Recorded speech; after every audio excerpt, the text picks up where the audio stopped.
I just want to mention one thing because I want to get your take real quickly. Karine Jean-Pierre suddenly decided she's not a Democrat anymore. She's an independent. She's got a book coming out. I wonder if she's going to dish on Joe Biden and all of his lack of faculties. By the way, this news comes out when James Comer today subpoenaed told 5 top Biden officials are going to have to come and testify before Congress. They haven't subpoenaed them yet, but demanding interviews. What do you think KGP's up to?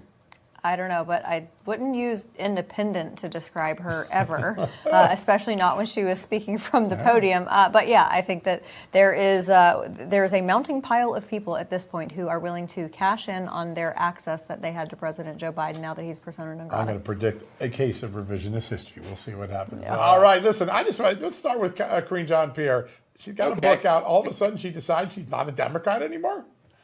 Well, John and Amanda, thank you. And first of all, the fact that we don't have to listen to or see KJP anymore makes our lives markedly and measurably better every single minute of every day. That having been said, if she had a shred of decency, a shred of honor, a shred of integrity, she would have resigned much prior to this and told America the truth about President Biden and his faculties or lack thereof. And unfortunately, she's departing the Democrat Party, the party of censorship, the party of lies, and now is going to go out and act like somehow she's bona fide and is to be believed because she's no longer a Democrat. And I guess she's going to go try and destroy the independent party now.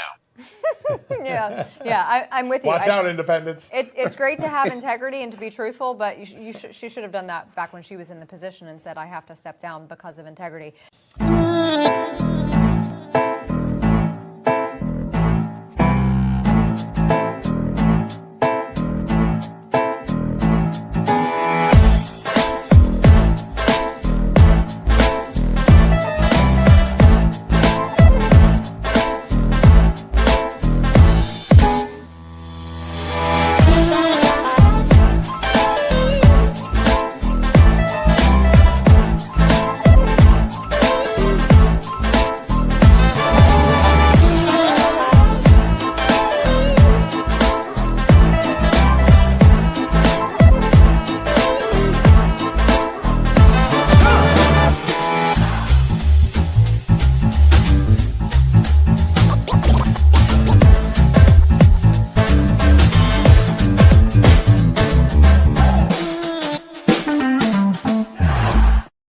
Hey, good evening. It is June 5th, 2025. This is episode 37 of The Whiners, and we have a delicious show for you tonight.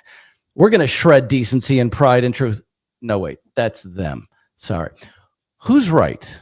Who's wrong? Is Trump? Is Elon? Is someone stirring the pot? Or are there just egos involved? We're going to discuss what the heck's going on. And also, it could be Karine Jean-Pierre. She's leaving the Democratic Party and teaming up with Elon and J.D. Vance, and they're going to form a new third party. It's going to be massive. I don't know, gentlemen. But there's already a lot of action on social media, even before we started. Some good comments here. Well, I think, I'm sorry. I was going to say in the intro, that was a clip from Just the News, No Noise. With John Solomon and Amanda Head, who kindly, it was like, sure. And they got Perry on to talk about KJP.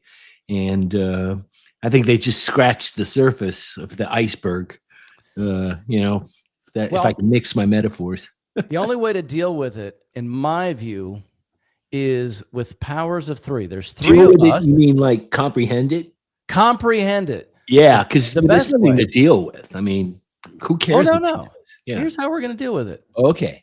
Wine. Oh, a good idea. Wine is the way. 3 fingers. I don't know what happened to the other 2. Chopped off in a bad duel. But this is what I'm drinking tonight. East River, I guess. East Side Ridge. I don't know. Yeah. No, it's pretty good. I triple aerated this wine after letting it breathe. Why not? Yeah. Actually, Jeff, you and I. Before we started, it was a very elaborate process you have. You had all kinds of equipment. You're like a mad scientist. It's like in MASH. Remember the still that they had in the swamp? That's what it is. I got the same thing. But I took a cue from you. I went cheaper. And so I think I could either use a piece of chocolate cake or a steak with this wine. How about you, gentlemen? What are you drinking tonight? By the way, if the average price is $12 to $16, that means the average price is $14. Oh. That's all you have to say. I'm drinking, last week I drank Copilot Pinot Noir, which is an Napa Valley Pinot Noir, obviously. And from the same winemaker, this week I'm doing a Chardonnay. I usually drink red, but I find that whenever I drink wine, it's like a really fresh kick, as Paul Schaefer used to say. And I'm very happy to do it. Yeah. So I'm really enjoying it. It's only $7.99. Well, Or as Ryan would say, the average price is between $5 and $10. well, I have to tell you that I've descended into probably the ultimate of reverse snobbery. I wanted to kind of keep it light, and I'm surprised at how good this is. I don't know if you can see it. This is Oh yeah. and it's made by Dogfish Brewery, which is the same folks who make a really good IPA if you like beer. And this is a vodka crush. And the nice thing about this, because some of this stuff is really junk, they use real fruit juice and they use real vodka. And there's 2 shots of vodka in each can. So you're running 7% alcohol. And the price, 4 cans is about $13. So crush just means juice. Is that Vodka what it means? crush. Yeah. I don't know what vodka is. I know what Yeah. vodka is. Remember Orange Crush? It's probably like do. Orange Crush and vodka, right? Well, it's real mango and real blood orange juice, and it's yummy. Sure, it's real. It's healthy. Actually, it's health food. That's right. That's Well, right. drink responsibly. I'm drinking my fruit, Mom. Cheers to all of you. And today would have been my mother's 120th birthday, if you can imagine that. It would have been, but what happened? Oh, she passed away quite a while ago. I mean, she was born in 1920. So are you still getting Social Security checks for her? No. Okay. All right. Too soon. And then, of course, soon. we don't talk about there's not enough, I don't think, talk about D-Day. You could do a whole, show on that, but the greatest undertaking of human engineering, of logistics, really. I mean, what Eisenhower did, that's mind-bending, but maybe another time. So is Karine Jean-Pierre, what is she doing? Is she launching has a new book out now? She has a new book out now, and she's announced that she has left the Republican Party, which is Democratic Party. Right. Sorry about that. That makes a difference then. A little. She has left the Democrat Party, and that's a good way to promote a book. And she's getting plenty of mockery over this because that word independent is not what you would normally associate with her based on how she behaved as the press secretary. So it'll be interesting to see what exactly she says about why, and she, of course, will be doing interviews to promote it.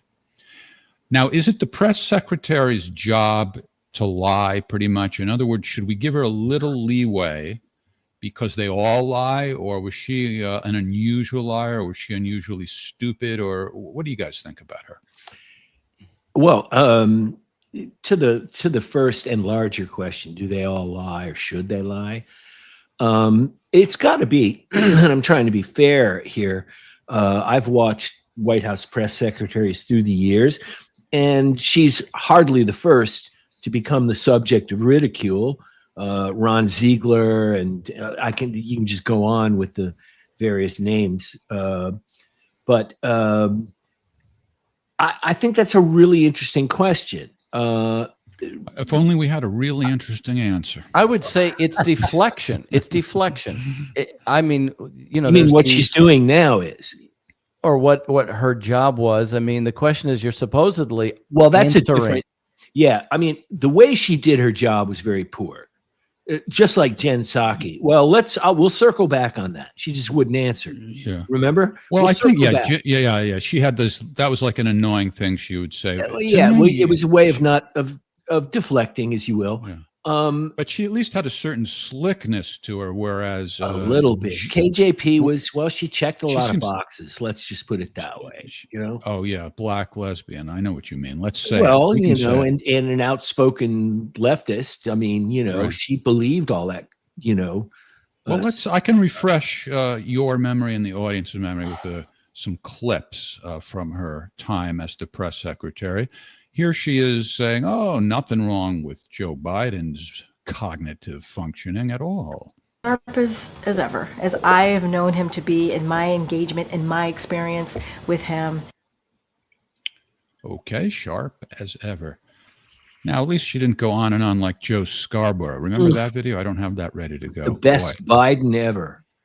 Yeah, right. Oh man, yeah. Right. Well, it's got to be tough. I'm thinking back to serious presidents and serious situations.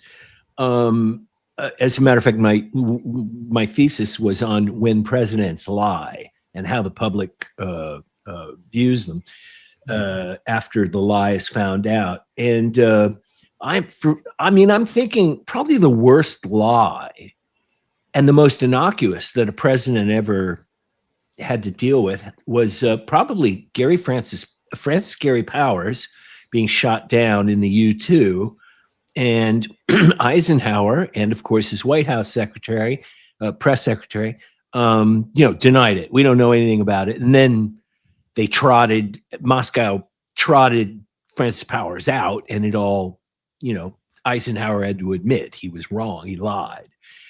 And the interesting thing is, going back to that thesis that I did, and folks at home, please, chime in, but voters generally don't mind so much if the lie is in the public interest. It's not for their own personal gain or personal agenda or, it was not about self-aggrandizing. Sort of like in the interest of the country. But the other thing, the Lend-Lease Act was another. I mean, going back further, Roosevelt out and out lied to the American people about. Well, that's the thing. That's what I was going to say. In her defense, or the defense of any press secretary, if the president lies to her, it's not her fault if she just conveys what was said. Well, that much is true. Yeah. Yeah. Well, So take somebody an like example of that. She was asked. you have She was asked if Biden would pardon his son Hunter, and of course he eventually did. And she insisted repeatedly that no, but it was probably because that's what Biden said to her. I think that's briefing. I know you said not a lot's changed since yesterday, and that it's a personal matter. But from a presidential perspective, is there any possibility that the president would end up pardoning his son? No. Well, is there? I just said no. I just answered. Go ahead. Go ahead. So Biden made her look like a jerk. It happens. The other Move thing that on. I think, I've never heard anybody else say this, but I think it's a good point. I have a good point, make a good point about once a year. This could be it. It seems like a fair amount of the questions sound to me like, well, why would you even assume that she discussed that with the president? Do you ever get that feeling like they'll ask a question? Like it's not like they talk about everything that possible. Well, yeah, but I think I think genuinely, if the question is really detailed in the weeds, about the functioning of some mechanism, I could see where I'll have to get back to you. I have not, asked the president about some real detail, but yeah, that would be the thing. But you would to think say. that they would have an intimate relationship to be able to understand and convey the mind of the president. I think that's what you should be able to do. Well, those days are gone. I mean, Well, no, I Pierre was thinking Salinger- about look, Pierre Salinger. Exactly. It was an example. He had said there was some question. He said he's the president of the United States. He's got to work 14 to 16 hours a day, run foreign policy, run domestic policy. If he's got time for a mistress after all that, then what the hell difference does it make? That was a quote from him. But they have to understand. It's like the gravity of the presidency. What I got from her is not that sense of the gravity of the role of the president, but really, you're trying to hide some kind of buffoonery. The administration was already pretty. Well, it was lost. Remember, the administration was lost. It was adrift practically. Yeah. So, I mean, that's just who she is. So, look, however, answering buffoonery with more buffoonery is never a good idea. Well, and she has no polish. I mean, she's not a smooth. Here she is complaining about how the press is unfair to her. Oh, yeah. I just want to take a step back for a second, because I do take offense to what Ed alluded to. That would have been Ed Henry. Come out here every day. There's a press briefing. And we do our best to give you the information that we have at the time. That's what we do. And we understand that the freedom of the press, we respect the freedom of the press. You heard me talk about this last week. I appreciate the back and forth that we all have. I try to respect you, and I hope you try to respect me. And we literally do everything that we can. My team does everything that we can to make sure we get the answers to you. That's what we do. And sometimes we disagree. Sometimes we are not in agreement. But you know what? That's democracy. That is what is important, to have that healthy back and forth. And so to say that I'm holding information or allude to anything else is not unfair. It's really, really unfair. I think people who are watching and have been watching this briefing for this past week could say that we are doing our best in this briefing to provide the information that we have. And I will admit, I will be the first one to admit, sometimes I get it wrong. At least I admit that. Only on even-numbered or odd-numbered days. And sometimes I don't have the information. And I will always, always admit that. But I do take offense to what was just happening at the beginning of this briefing. It's not okay. To answer your question, Ryan, no, it has nothing to do with democracy. She was really laying it on thick there, wasn't she? Well, you got to understand. She was laying it on pretty thick, for sure. And people can tell that we're doing our job democratically.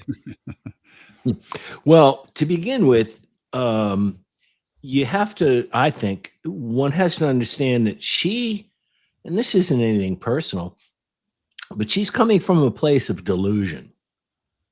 She's deluded.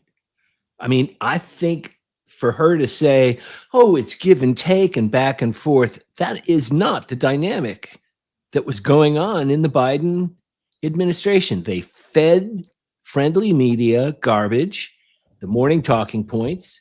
They all repeated it, and it was a one-way street. And So what's she doing? So what's she doing now? What is the purpose of what she's doing now? Given all this, I don't want to cut the discussion short, but the point is, what the hell? What's going on? The money. You're talking about the book and her announcement? Whatever. Well, yeah, she's exactly. Cashing in. She's cashing in. This is the opportunity. Is that all? Is that all it is? Yeah. She's not gonna form a party that much. I mean, she couldn't. I don't know. She doesn't. Well, I would say she's irrelevant. Actually, no, is what I would say. She can't form a party, but she can contribute. She can contribute to the climate. And now we have Elon Musk. Oh, who's saying the same thing. And this. I mean, the thread here I see is 1 minute you're allies in the political world, the next minute you're enemies. Well, from a political standpoint, if you look at what they stand for, there is no way in God's green earth that KJP and Elon Musk would find common ground enough. No, I agree, but it's still putting that thought out there. If people who have the ability to reach large segments of the audience are saying the same thing, one thing can feed off the other. That's all. Here's what I can say though about this. Hold the thought, Jeff. Just to continue your thought. This has been a season of political dislocation. So you had the fight in the Democratic Party. Kennedy was running, then it was that they sidelined him. Then you have the realignment with Kennedy, Trump, et cetera, et cetera. So to me, what you have is political fallout. So this now today probably is very shocking. The most shocking thing as far as the United States is between, Elon Musk and Donald Trump. I Well, mean, let's make sure. Because this just sort of exploded today. So Yeah. What is I Bloom imagine saying? some of our audience knows about it already, and some don't. For those who don't, a feud erupted today between Elon Musk and Donald Trump. In previous days, Elon Musk started to turn against Trump. He objects to the big, beautiful bill and so forth. But they really escalated it today. Now, I hear you saying, Charles, it's no big deal, and maybe it isn't. But rhetorically, it is. Rhetorically, it is a step up. Yeah, but you have to. I think, and I'm trying to be fair to both Musk and Trump and the observers. Look, we have to agree, like or dislike Trump or his policies. The man is a master troll. We all agree with that. Right. Musk is probably right behind him. Right. They both, they're both very good at getting social media and Well, look the at- press. yeah. Wait, to chase the laser pointer. It's like playing with a cat with a laser pointer. This is going to be, I promise you, nothing next week. By next week, we'll be on to the next. I disagree. Blah, blah, blah. Really? I disagree. Yeah, Please. I do disagree, and I think we should go through a couple of these tweets because All right, before let's try to answer Stefan's question. And I'm not even sure I know how to answer it, except that I know that Elon Musk is very much opposed to the big, beautiful bill. But it's not entirely clear to me why he... Deficit. well, it is the deficit spending. No, but it's not entirely officially. clear to me why it escalated today. Is that clear to either one of you? It's the back and forth. You said something, I got to respond. I mean, that's Trump's nature, and it's Musk's nature. You got two loudmouths, basically. Well, All right, yes. So There's Ryan, no doubt about that. Ryan, you see significance that Charles doesn't. What's the significance? Yeah, you see? please. Well, I want to get to that. I think that the significance of the fight, which Charles just mentioned on the deficit and things like that, it's not just between the two of them. It's, MGT saying, if I had known that there was all of this there's AI some stuff disagreement in the party. in the whole party, right? You have you have one There faction. is a Maverick wing that is not on board, with the big beautiful bill. I get that. This is the nature of legislative politics. No, It's it's not. Well, really? Not in this case. I would say normally that you're talking about. So Elon Musk said, basically Donald Trump got elected because of me, because I mobilize people. True or not true? There's some aspect of that. Then you have Trump there's saying, some "Well, truth to that." Yeah. there's definitely truth to that." Sure. They were absolute, buddies. The idea was he was going to find all of the waste, fraud, and abuse in the in the government through Doge. Trump was basically telling different people, "This is your job." Like Kennedy, okay, you fix all of healthcare.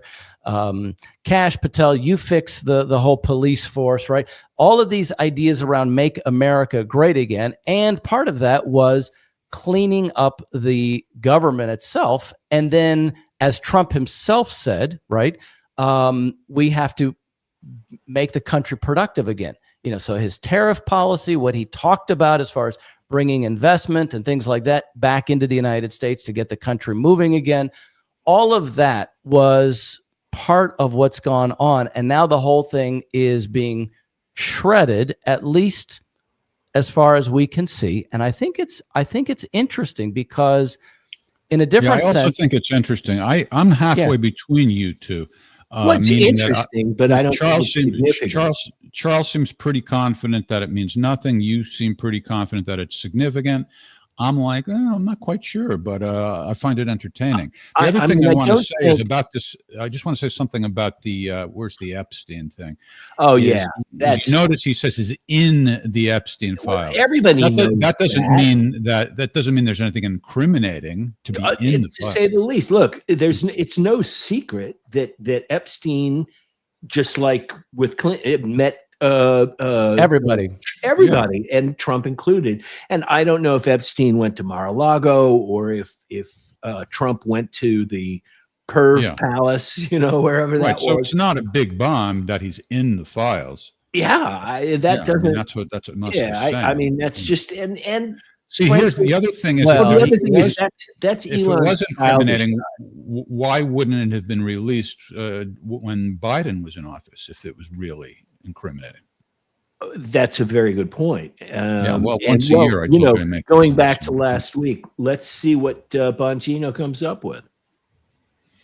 Oh yeah, Bongino. You forgot that. Do That was last week. Yeah. we have any? Well, 2 weeks in a row we did Bongino updates. Nothing this week though. No, No, but let's come back yeah. to this thing that at least ostensibly is what the Republicans and Elon are saying. It's essentially the question of economy.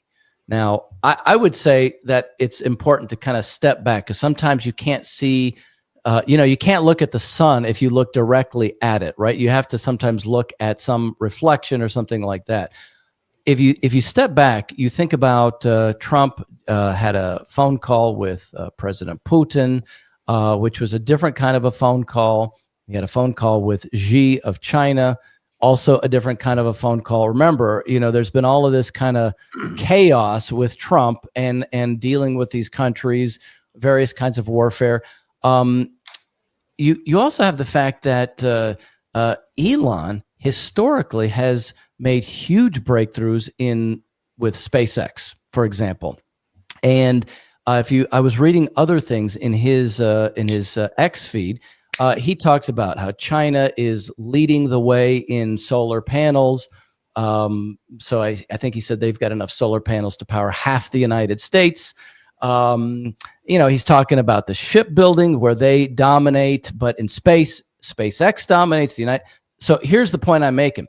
Trump in 2016 had two things that sort of panicked the establishment. One was kind of this attack on the way the economy was, and that we had to do something to get the U.S. moving again. Tariffs were a part of it.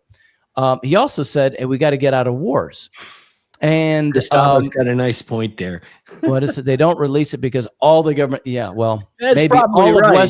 all of Western Europe too. Maybe some people don't buy into the whole breakup fiasco. What was that again? Go back. Oh, a distraction. This is Hassan. What Hassan is saying is sort of what I'm saying. But see, I was going to say something else. Let's say Elon Musk had been put in charge of rebuilding the United States, keeping in mind what right? Can you imagine what that would have potentially been given what he's done with SpaceX and with Tesla? Because who actually sources everything inside the United States? I believe Tesla does. Tesla is one of those things that's completely in the United States. So he's the guy that could build things. Yeah. As opposed to being built in China and then assembled in the United States. Right. Or the components made over there and then assembled. Yeah. So what I'm saying is here's two egomaniacs, narcissists, whatever you want to say, Yeah. who could be working to build the United States and now are not. All right, Yeah. so let's say it's a real feud. Now, where's the tweet Do you from really see- Ian Miles Chung? He says who wins between Trump and Musk if it's a real feud. I'm going to show you my answer by showing you the shirt I'm wearing. Oh, okay, Tesla. Yeah, well, if Elon I'm is with Elon. right, I'm if with Elon's Elon. right, then Trump's legacy is finished. Well, I guess the question becomes is how do we gauge or will Musk reveal a vindictive side? Because this stuff about, he's in the Epstein, this is childish. Hey, Morgan.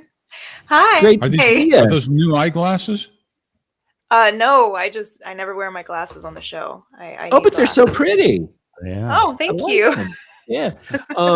We were talking about Elon Musk and Donald Trump feuding, and this is what bullies do. They bully each other, and bully anyone they can. And I don't Now, know you were that traveling Elon, today, Morgan. So are you aware of the feud that erupted today between Elon Yeah, Musk yeah. and Trump? Which I think it's rather funny. I mean, I it's know funny. that Yeah. It is if funny. you if There's you've no been doubt. following the Epstein things, it's no surprise that Trump is implicated. You had Virginia Giuffre, who recently passed, basically say that she was recruited out of Mar-a-Lago. You have this close associations, the parties, the pictures. I think what's really happening here is that you have Elon Musk, who is angry that he took all this heat from the public. Yeah. Crashed vilified. his Tesla brand and what for nothing, really. I mean, the big beautiful bill, or the one, what is it? Oh, Yeah, big beautiful very bill. important. big beautiful bill just reinstates everything that he worked hard to kind of Well, cut. if let me just, I want to make a point, and a number of very bright people, much brighter than I've made this point more clearly. The big beautiful bill is not, I repeat, not a codification of Doge. It has That's right. nothing to do at all. People know that. Yeah, they're upset about Well, I that. think that No, people are upset that it's not that. that it's not that. Well, Yeah. Yeah. they can Now, be Morgan, you upset about used the word anything. implicated, that Trump is implicated. We were just discussing whether or not being in the files is of any significance. Is it incriminating or not? What are you getting at with that word implicated? I think there was a court documents that implicate him very explicitly, what he liked to do. I don't know if Sexual? you guys Who remember he? that. Who Trump? he? Donald Trump. You mean what he'd like to do sexually? Yeah, or what Oh, what this his is- preference was. But that's old, isn't it? This sounds like the peeing, the hookers peeing on. No, in it's Russia. not. It's I'm different still than waiting that. for It was that very. It was tape, more by the way. explicit. It seemed like it kind of seemed like a hit job because it was very Well, explicit. I to don't the know. point where it really wasn't I made what necessary Charles said and- was. I made what Charles said was a good point earlier, which is that if it was really anything juicy, why wouldn't it have come out during the Biden administration? What do you think about that, Morgan? I think it's one of those subjects where they're all in this group. So if you start if you start calling attention to it, because it's regardless of party, they've all been implicated in these. Right. Well, Ryan, would yeah, you on be the embarrassed island if the public found out that that you like to have hookers pee on you? No, it wasn't the hookers thing. This was Oh, gosh, That was I'm a trying Steele to like dossier conjure up anyway. this because I remember it was like a year ago.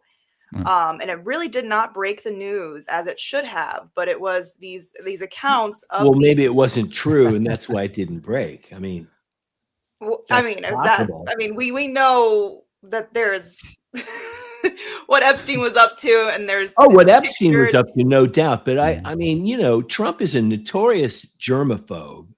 You know that. He won't. Yeah. take That's no. the funniest thing that came Well, out that's of the that whole whole thing. episode And was Trump denied it. He said This couldn't is- possibly be true because I'm a I know. germaphobe." I know some germaphobes. Yeah, they're. Yeah. Well, But if you beyond that, if it's a beyond really that, strong look, fetish, you might make an exception, even if you're a germaphobe. I think that Trump is his character flaws have made him into a person who derives more pleasure from being seen with a stunning woman on his arm in a big crowd than something that happens in the bedroom.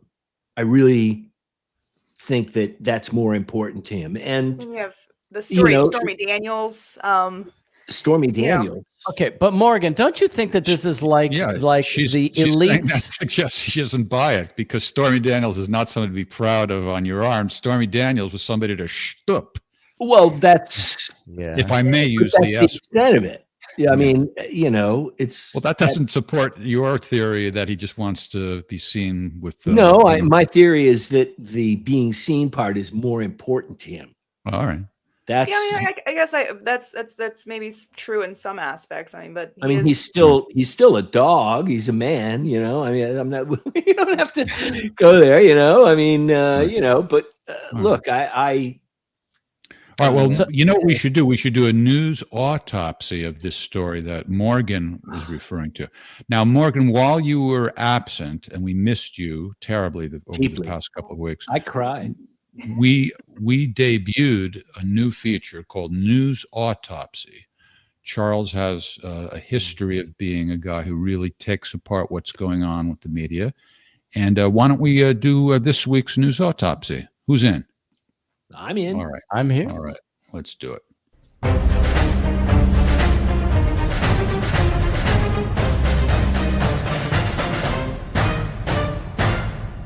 Meow. There you go. Okay, Charles. All right. No reaction at all from Morgan. All right. Let's Go, Charles. Go. It was adorable. yeah. All right. Let's get into it, Charles. Uh-oh. We can't hear you now. I can't hear. Charles, we lost you. Can't hear. Your audio is dead. Right in this big moment. That's what you call non-fortuitous timing. Yep. I don't see that he muted himself. No. So it's No, I either a think a cord glitch kinda with came loose or StreamYard something. or you have turned something off on your end, Charles. Why don't, can you hear us, Charles? Shake your head. Can you hear us? Oh, wait. Okay. We can hear you, but you're very distant. It's like your I microphone. can't hear it. I don't hear him at all. Nope. Now it's gone. No, I hear it switching.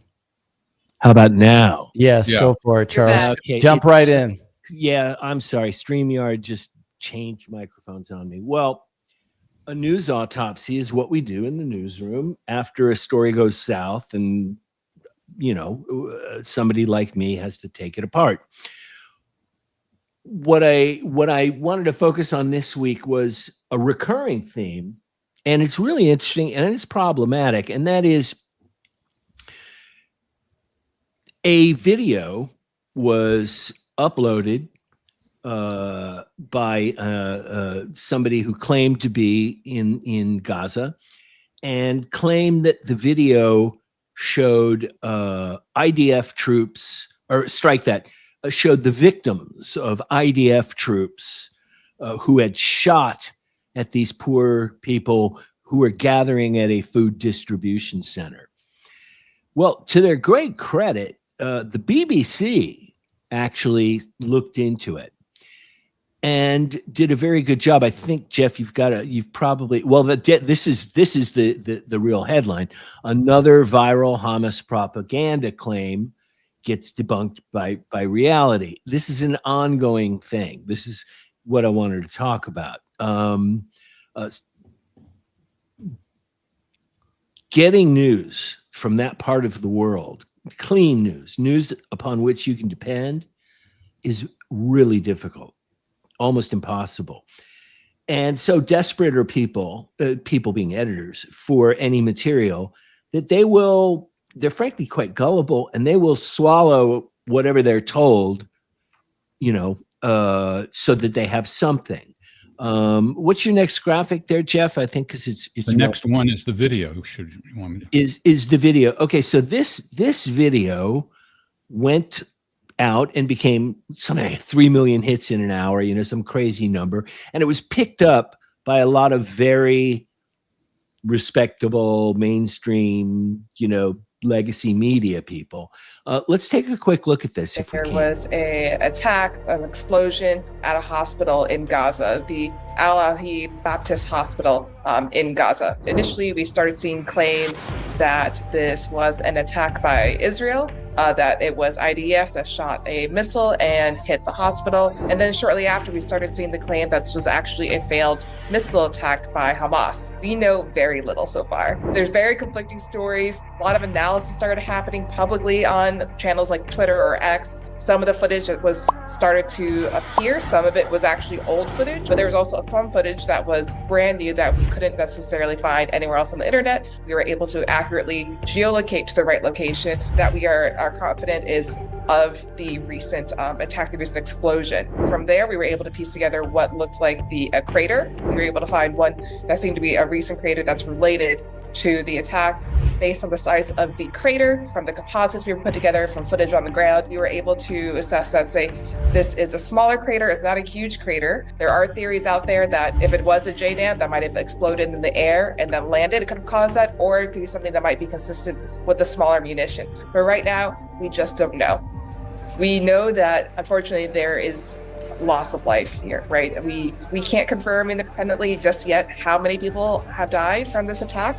We do know that it was at the hospital. We do know it's a crater. We can't determine the size of the munition. I think it's really important for us to figure out the truth in a case like this because it's so egregious. It's a case of an attack at a hospital. And if it was intentional or even accidental, regardless, it's really important to know what happened there. See, the reason that I brought this clip up, and that's what this autopsy is really about, is this is a recurring problem with major media in such a rush to get the latest word. And I do believe, and for those of you at home, if you do not believe that there is an anti-Israeli bias in most of the major media, particularly Reuters, I would commend you to simply Google the unluckiest woman in the world, or green helmet guy, or the word photography. The problem is that all of the, from this hospital incident happened like a year or so ago, remember? Yes. Just like what happened Sunday. Somebody uploads a video and the reporters who are in Lebanon or in Washington, they're not on the ground.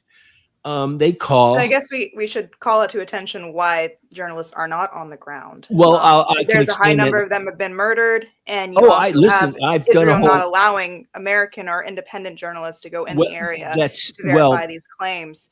So much so that you have American doctors who have come back and have taken up this mantle of becoming "quote unquote" journalists. One I work closely with, Dr. Mark Perlmutter. He was featured in Haaretz after he got back. Majority of the patients he would work on would be children. He would pull bullets out of their brain. He would watch children die in front of him because there was no antibiotics. The stuff that they were allowed to bring in were basically gone within a few weeks. That's a whole other question of how, look, reporting in that area is dangerous. And I did a story once and interviewed my good friend Judy Miller, who was an expert really in that region. You need the IDF's permission to get in, right, into Gaza, and the IDF will grill you and follow you around and all that. And then once you're actually allowed to go report, Hamas takes over, and you have a minder. You have somebody following you and saying, no, you can't shoot that. You can't shoot this. Well, you have it either way. Very, very right controlled. Now. You have it either way. Pardon? You have that either way. Well, that's right. But what keeps reoccurring here? And listen, I, for one, don't dispute there are people suffering there. That's just, there's no two ways about it. There are people suffering. The causes of that and the responsibility, people will debate. Fair enough. But I'm not heartless, I mean, nobody likes to see dead people or young people die, or anybody die, for that matter. But when they say, I think, Jeff, I sent you a well, let me ask. Can I ask a question? Marked up. Well, let me just say clarification. Yeah, go ahead. My question for the video that we just watched was aired by BBC. Did you say? Well, who aired the video? Wasn't BBC. That was believe it or Reuters? Not, Insider, Business Insider did it. Okay. The reason I bring that up is that a lot of the clips that were, I guess, showing that this was wrong and that was wrong came from Bellingcat, which is a known disinformation source itself. Yeah. Yeah. So what I'm trying to get from the reason we played the video was, is the video showing that these are proofs that the story around the hospital were false or not false or not clear? That's what I'm trying to get at, what the purpose of the video was. I completely get it. We have to remember, and I say it over and over again, the truth is still in bed. The lie goes around the world before the truth is out of bed. That's especially true in our news cycle. And in the initial reporting of the bombing of the hospital, it was Israel bombs hospital. And it took a while for people to take that apart. And it turned out, as we all know, no, actually it was a Hamas rocket that misfired. But that was just that one particular case. Oh, it was only that every one hospital time. has been hit now. But you see, here's the point I'm trying to make. There is a repeating habit of a lack of skepticism, okay, on the part of, wait a minute, what is this video showing? Where has it come from? Who's making this, right? And the same thing just happened last week with the alleged, IDF shooting people at the food distribution center, right, in Rafah. Well, it turned out that after tracking it down, the BBC, of all people, was able to determine that, wait a minute, this was not shot at the food. The video was not shot at the food distribution center. It wasn't shot in the morning when the attack's supposed to happen because of the lighting. They could tell from the shadows. This is not a question. Get this. It is not a question of this side's right, that side's wrong. No. It is, we being the media anyway, have to do a much better job of being skeptical, of being sure. When you find out, I mean, the perfect example, and this just goes on and on and on. Morgan, you can't dispute this. When a newspaper says officials said 200 people died, right? Who are those officials? You tell me. Yeah, I mean, I would say the same thing after October 7th when that broke out. You had a lot of these reports that have now come out to be completely false. The 40. Well, it's no. You're dodging my question. The rape. You're dodging my question. But I'm just saying, you were saying that I think it has happened both sides, and it happens over and over again. Irresponsible. I would say. I mean, we had even the president come out and said that he saw the images of these 40 beheaded babies. And in that sense, have we seen any president come out and then kind of criticize all the images of the legitimate babies that we see on our phones that are being crushed and babies? Okay. Images. Yeah. I mean, I'm just saying Well, the 40 Charles, babies. Look, what I'm trying to get to is, when your only source of information about numbers killed and when it happened and who did what to whom, when your only source is Hamas, and in Gaza, that's a fact. Okay? It's not a fact. I just told you about Dr. Mark Perlmutter, and then you also have Dr. Feroz, who, when he was there, the hospital was bombed, and it was bombed by Israel. They took credit for it. And the room, there was a patient, a 16-year-old boy who was hit.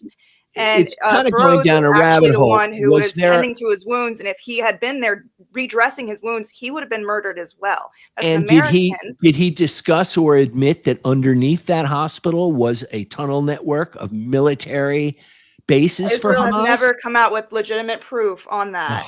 You also have reports, I forgot what media source, that it was actually, they were built, this tunnel or this intelligence thing that was built underneath these hospitals was back when Israel had control of Gaza in the early 2000s. That's just, well, you believe what you want to believe, you know? I mean, I don't understand where this segment is going because like I just said, I mean, New York Times, all of these new agencies right after October 7th were also parroting propaganda to allow for this atrocity to happen. You look at the images of Gaza and it's completely demolished.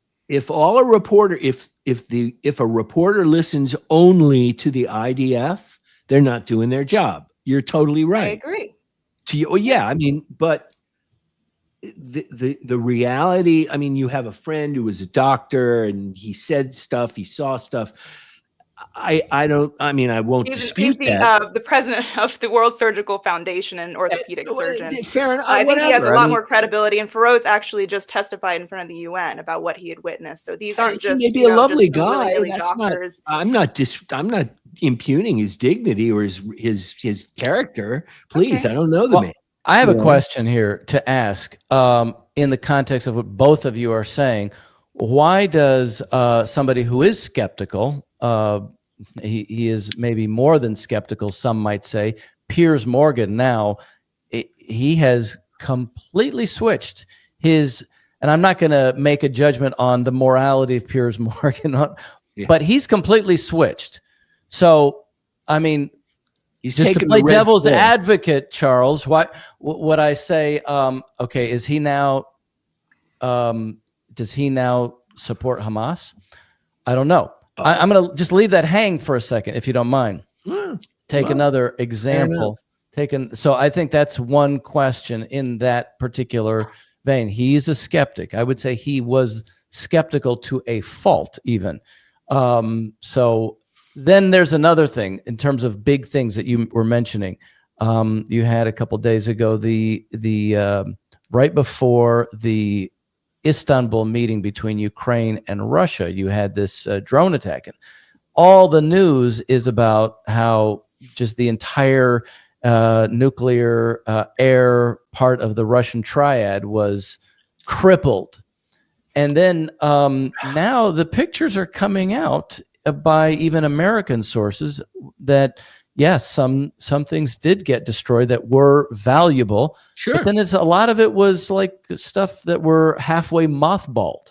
Yeah, So- or cargo planes. Yeah. they weren't they weren't bear is the UN designation, for bombers. Yeah, I mean I guess the lesson of it really is not to don't take the bait from either side. It's outrageous, it's terrible, look what they did. Just take a breath, take a beat, think about where this stuff is coming from, because so many of these videos coming out of the Middle East are, I have a dear friend at the Associated Press, and she's got one of the worst jobs in the world. I don't think she does it anymore, but she was tasked with trying to verify whether these videos were legitimate or not. Very, very difficult thing to do. That's so in conclusion. I mean, it's first off, kudos to you, Morgan, for making yourself clear without it be, and this is really the spirit of the show. I really kudos thank to Jeff us for it. having this format. I mean, you're not calling me Islamophobic. I mean, no, the audience. I'm not, I mean, the audience. Morgan, I would bet I've been to more Islamic nations than you have. Well, I What mean, does I'm mean? only 27. I've only been out of the country once, so that is a You're rather good 105, bet. Charles. Well, Listen, I just want to say the audience is siding with Morgan, and I'm Oh, not yeah. going to take any. I don't want to take any side. I want to say kudos to us for having this format. Anytime somebody makes an argument, I always think it's better if it's tested with an opposing view. So Well, some and of this these is a comments are a very- little bit.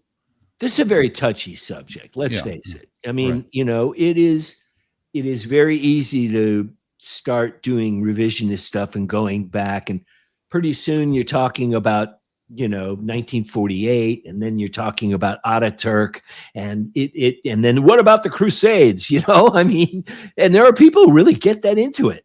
They start talking about what happened in 1500. I've been accused of that. Oh, is that right? Yeah. All right. Well, we History want to is talk about the important, I will Russia. say it is. History is important. Yeah, absolutely. So let's give it some martinis and move on. All right. Yeah. Okay. I give this story only 2 martinis. Remember, the more martinis, the worse the story. Okay. So here we have a habit in the media, and Morgan, I think you'd agree with this.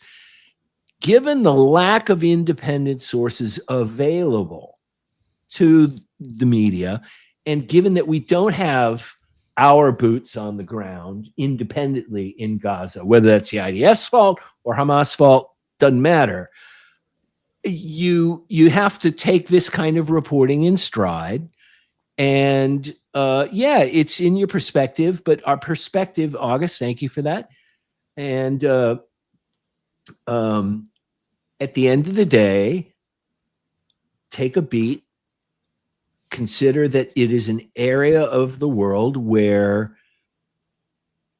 it's hard to get information that everybody feels comfortable accepting as, okay, this is bona fide. You know, Well, the issue is how to get to the truth. I think that's kind of where we There's like are. a universal truth, I find, at the end of the day. And I you know, in a way you can always go, okay, you know, Israel's doing this because of October 7th. And then, you know, Hamas can sit there and say 2 weeks prior to October 7th, they were, quote unquote, mowing the grass. Oh, yeah. You know, and I think that there has been legitimate wantings by the Palestinians to just have a state.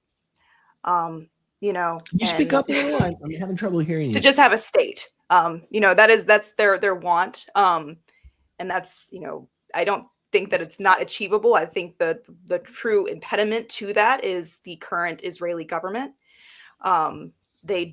Benjamin Netanyahu himself funded and Hamas to the tunes of, you know, most of my Israeli friends, of whom I have many, who are extreme. I know people at Haaretz, you know, they cannot stand Netanyahu. I mean, there is a large section of the population who. I mean, Donald Trump had said something similar. He said that well, at in one a time war. That was core of the problem right there. Yeah, Netanyahu. but when you're in human nature is such that, and political science is such that when you're at war, then, you know, okay, we'll deal with this guy's problems later. You know, right now there's this unity thing. But in fact, from everything that I've read, I don't have the numbers in front of me, but the great preponderance of Israelis don't see a two-state solution working, because we tried that. And what happened to the Morgan? I ask you, and I ask you, put your hand on the Bible. What happened to the Palestinian Authority? Well, I kind of just told you, Benjamin Netanyahu, I think, actually is quoted saying this: if you want to thwart a Palestinian state, we have to fund Hamas. We have to prop up the vision of the PLO. And that's what he did. And you've read the Hamas charter, right? Have I read the Hamas charter? Yes. From like I think it's the 1980s. I think they revised it in the 2017 is actually have you read that? The 2017 one where they respect the borders of 1967. Yeah, have you read it? Yeah, I read that. Yeah. And you didn't come across the section where it is, you know, that they cannot live with an Israeli state. Jews That's not what the 2017 charter said. They said they respect the borders of 1967. Riddle me this, which is the recognized one of majority of states. Okay, well, riddle me this. When they shout, and listen, obviously I'm leaking a little bit of my personal preference here. It shows. I'm okay. I'll own it. But when somebody says from the river to the sea, look at a map, and you tell me what that means. I think that's actually in the How do you talk around that line of from the river to the sea that will only be Israeli sovereignty. So what does that mean? That's in the Likud party's charter, if we want to call it. So I mean, oh yeah, they're pretty hard line, not an inch. They're the ones that are in power. They're the ones who have basically cut off all aid to the 2.3 million Palestinians right now and the babies. And oh, but Greta Thunberg is on her way. Yeah, I mean, great point. Who bombed the Conscious flotilla off the coast of Malta? Yeah. Yeah. All right, let's move on to the I don't next know. topic. No, you know, Good debate. I Good didn't do it. And I'm not saying you did it, but I'm just saying that there are credible evidence that it was an Israeli drone, and I think it was a Lockheed Martin American plane that was flying right by through plane records. And we have the current flotilla, which, pardon me, I can't remember the name, that is being swarmed by drones every single night. Yeah. And let's not forget what they did in 2014, where actually Israelis did actually murder people on the flotilla in international waters. I actually don't even know about that one. I'm not. I can't Ray say. McGovern, he actually was on one of the flotillas, and I believe it was Greece that told them that they could not leave because they could not ensure their safety. And In basically international was waters. alluding to what Israel might do. You know, that's probably right. I mean, that's probably accurate. You know, you don't mess with Mossad, man. You know, they will find you. You know, they will All right, find. I beg of you, let's move on to the next segment, because as important enough. as this is, we are perhaps on the brink of a nuclear war based on what's happening between Russia and Ukraine. That is true. I think we had a healthy debate here, and everybody had a chance to discussion. express themselves. Yeah. Yeah.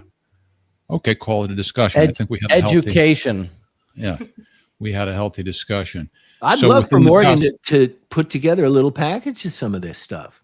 Okay, I- great. Yeah, The next some of topic. the great reporters I will shout out is Max Blumenthal, Ben Shahn. Well, shouting them out, but I mean, actually pull together some of this stuff and Of course, yeah. I mean, I'm and just share saying with what us. kind of You guys- has brought me In the to- email thread. In the email thread, Or Morgan. maybe you can do it in Substack. We have a, by the way, do you all know our Substack, whiners.substack.com? Please follow us, please, I will. please. hit the and, tip jar, baby. So if there's interest between Morgan and Charles, we could take it to Substack. Read it at civilknights.com. There you I'm go. going to run and get another drink. I'll be right back. Okay. Okay. So we have a topic here that Charles is not going to participate in unless he comes back within a reasonable amount of time. Within the past couple of weeks, there was an assassination attempt on Vladimir Putin. And within the past few days, there was a drone attack, and people are like analogizing that to Pearl Harbor.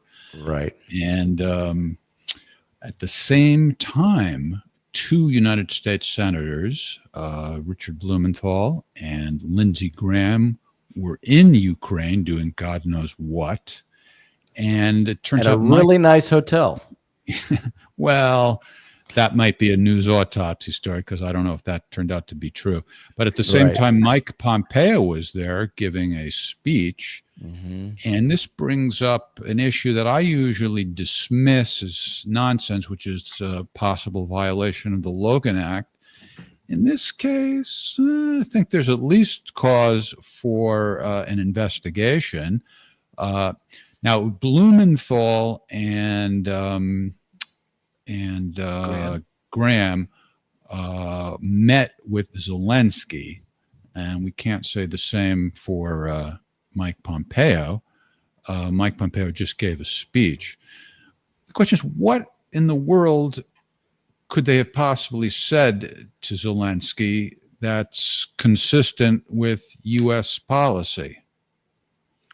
Well, how do you know that that it was? I mean, by the same token, couldn't it have been a fact-finding mission? And the two of them were asking Zelensky, "What about this? What about that?"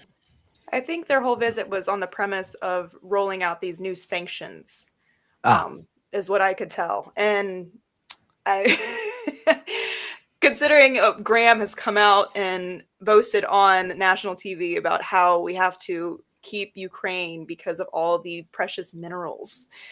We can't let Russia or China have that. We can tell that he has a vested interest. Because Russia and China don't have any minerals. Russia has no minerals. China doesn't develop minerals. And I think all the new states of Ukraine are now Russia anyway. So I don't know about that. I mean, I agree with you that that's probably what was going on, because it was before the Istanbul meeting. Mm-hmm. Well, China does control the majority of strategic minerals in the world. Well, from the standpoint of processing, at least for 100% true. Well, and they own mines in Brazil, and the fact that the minerals are not located in China is secondary to the fact that the Chinese own it.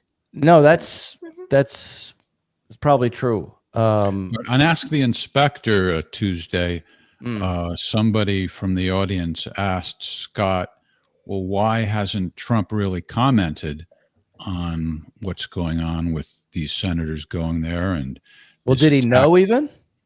Well, that's the question. Did Trump know? It doesn't seem to be consistent with his stated policy of trying to end the conflict. So here is Scott's answer.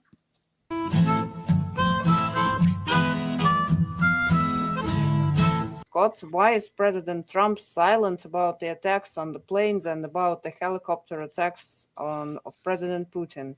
He must take a stand, right? One would think. Why is he silent? Only Trump can answer that question. I think he's embarrassed because this is actually a massive act of betrayal of him and his policies carried out by people who are supposed to be supportive of not just the president's policies, but the security of the United States of America. This is a betrayal by Zelensky. This is a betrayal by the British. This is a betrayal by Graham and Blumenthal, two U.S. senators who went to Kiev and coordinated with the Ukrainian government about this very attack. I don't know if they knew the details of the attack, but what they knew is that the Ukrainians were up to something that was designed to get the Russians not to participate in the peace talks or retaliate in a way that justified Ukrainian withdrawal. That would then give Graham the green light to put forward a sanctions package that the president would have no choice but to sign. Now, you can't put forward a sanctions package right now because Russia didn't do that. Russia showed up. Russia turned over the memorandum, and the ball's in the other court. It's up to the West and Ukraine to decide how they're going to respond to the Russian demands. But this is the process that Trump said he wanted to happen. It have happened. It's happening. You're not going to get the sanctions.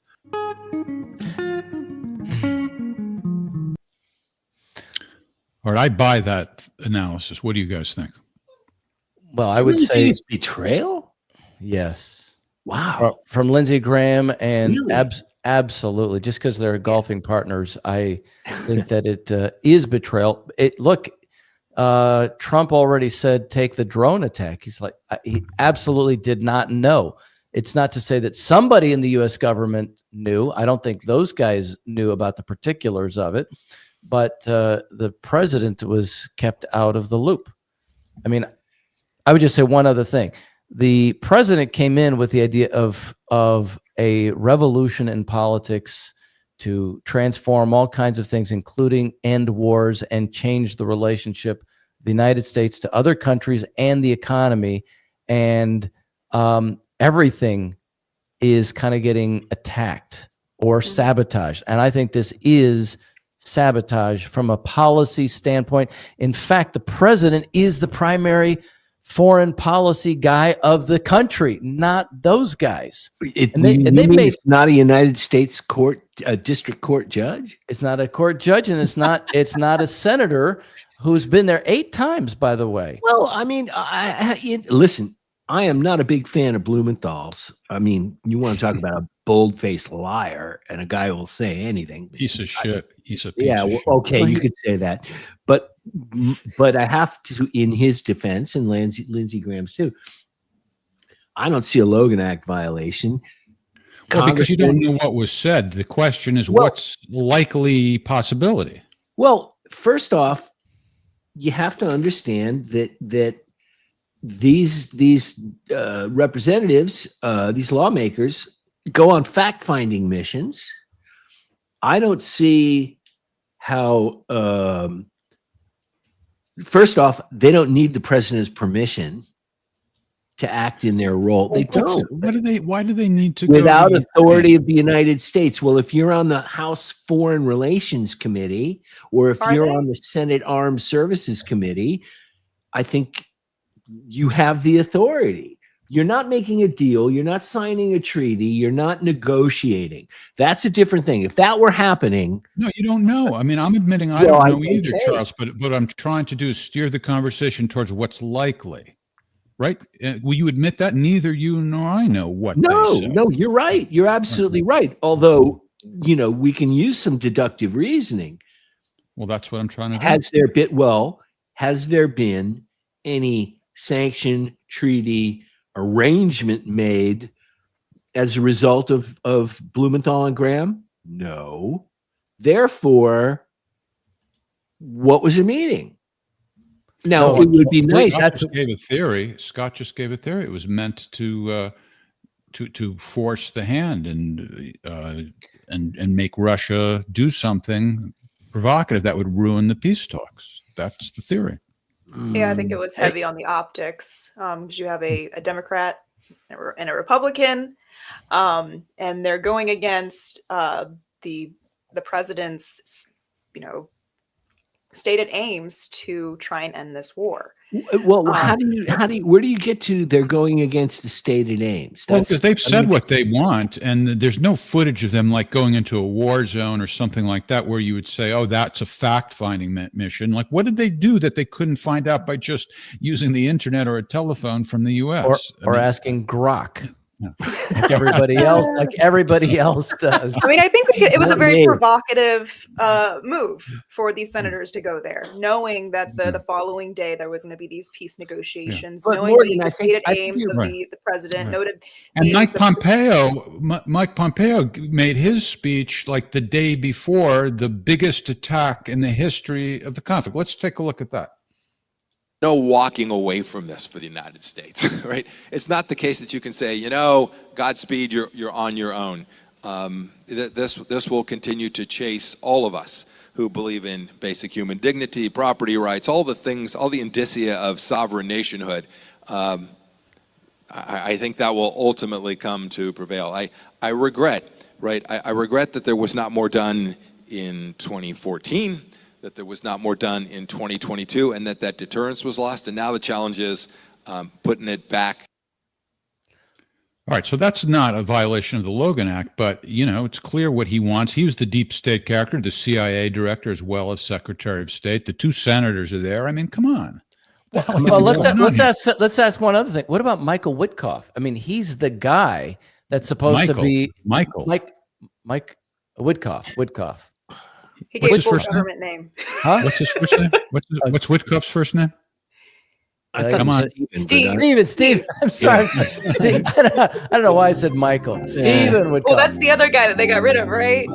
That's right. Well, my point is Witkoff is the main guy to be doing all these different negotiations. So it does look like it's somebody that's doing something completely off script. Well, I think that was Morgan's. That was. I think Morgan touched on that, and I think there's a deep vein of truth there. That if Graham and Blumenthal were out to make some point, they did it. You're right. The optics simply of them meeting, and then there was no, that I'm aware of, public readout. You know what I mean by a readout? Of the transcript of what was said. Yeah. I don't believe there was a readout. That's important. And yeah, it's probably to both Blumenthal and Graham's shame, I suppose, that they pulled this stunt in a less than dignified way. If I were a senator doing this, I would at least courtesy call, to the White House. Yeah, by the way, I'm going to Kiev. Minimum, yeah. But well, as I said, what they believe, what they want is pretty clear. They've said it before. So I'm not sure why you're leaning towards believing it was a innocent fact-finding mission. What's the need for it might not have been that innocent. I put nothing past either of them. You have to remember, Graham has been a thorn in the side of the MAGA thing for quite a while. He's not. Well, you said it.